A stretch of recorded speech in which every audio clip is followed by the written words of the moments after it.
Welcome back to Wednesday's AT Show. Still to come today, the biggest name in jazz, Jamie Cullum, chats and performs, and the woman who's currently playing Agatha Christie's super sleuth, Miss Marple.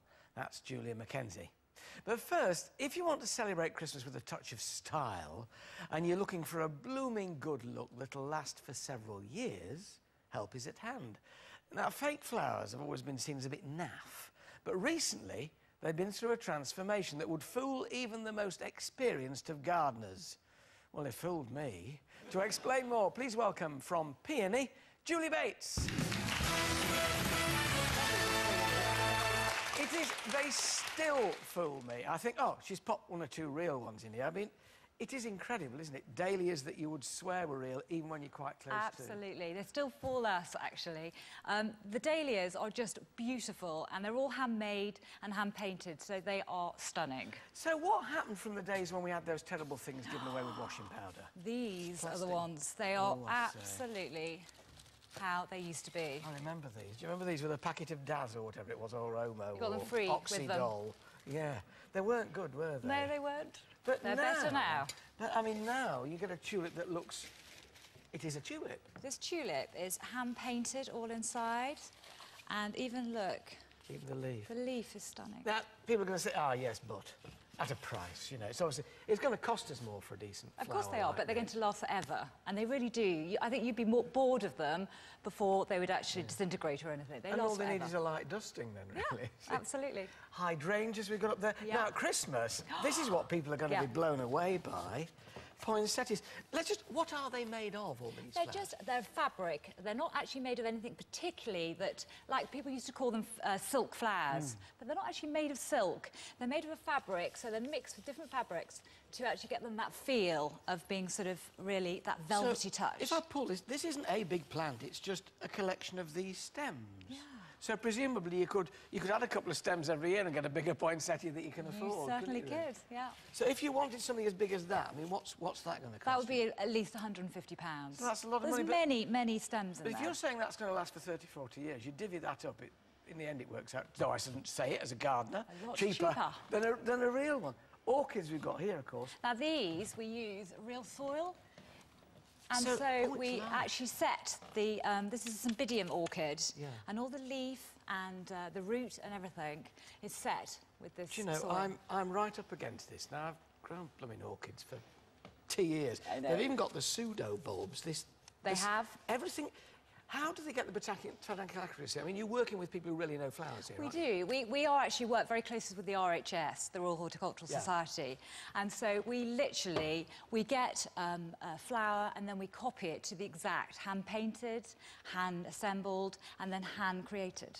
Wonderful. Moving on here to the table decoration. Yes. This is, if you've got a Christmas table, this is fabulous. Now, what I want to look at also is things that, you know, £150 for that. There'll be people out there say, oh, yes, I'll have 2 of those, go for it. But other folks think, you know, Cross, I'm out of there, aren't I? Yes, look. So let's look at more reasonably priced. OK, well, this is a lovely white rose that we've just placed in chips. So we've used the chips. So if you didn't have the resin, which we actually make at home... This is the stuff that looks like water, and you got it. Yeah. It defies gravity. It's very clever. The water in here, doesn't it? And that's just a hellebore, a Christmas rose. That is, yes. But they even feel right. And there's like a kid in the sweet shop. It does. So one of these is going to cost you what? That would be about £10. About £10. But again, lasts forever and you get your lasts little bowl forever, and everything.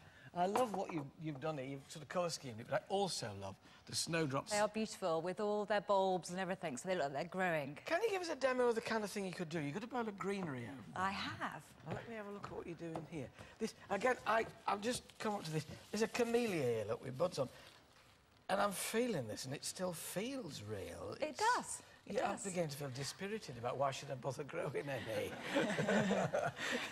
And the skimmia in there, and all the different leaves. And what we do is we just place the roses and the berries. Now, this is also Christmas where, of course, roses. you vary it. If you've got your basic greenery in there, well, you could do change seasonal flowers, so it's Absolutely. not getting, oh, she's had that decoration in that corner for 20 years. You think, oh, no, these must be fresh, because they keep changing. That's neat, isn't it, that you bring new ones in every now and again. If you group the roses, another little trick of the trade, group the roses so then they look more, they look more wow. Rather than just dotting them around. Yeah, if you dot them around, they get a bit lost. So if you group them... The stems seem quite thick. I mean, how do you cut the stems on these? You have to cut them with wire cutters. Okay. Yeah, but look... Wire cutters. This is bonkers. There's even a blooming shoot growing on here and it's not real. And a thorn, I can't get over this. You've got wire down the middle. That you don't hurt yourself. Oh, sorry, no, they're thoughtful thorns. They've got little rubbery ends. But so you actually have to just demonstrate that. You've got proper wire cutters, so it's a case you do this. You have so to go... really tough. I should have done it for you. Shouldn't have been a man. Just a minute. I've got to be able to do something here that you couldn't do. Let's go. Yeah, well, you need a very strong man to do this. But there we go. You did it. Show you how resilient they are. Yes, yeah. Right. Wonderful. So that's placed in. And we also use cinnamon, but we use real cinnamon. So occasionally we use the odd real thing, like we use real soil. And the smell of the cinnamon. That's a cinnamon stick and a half, isn't it?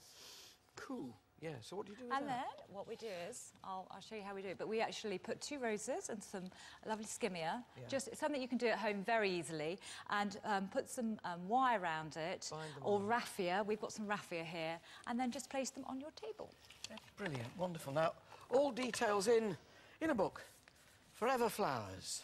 Yes, that's a book, yes. And it's got all kinds of mouth-watering things in it that we haven't seen here. Everything from foxgloves. It's depressing in a way, this really, Julie, because I think I'll just concrete over my garden and invest in a load of artificial ones. Don't ever do that. More details on our website, but in the meantime, a very happy and everlasting Christmas Thank you, and you too. My thanks to Julie Bates.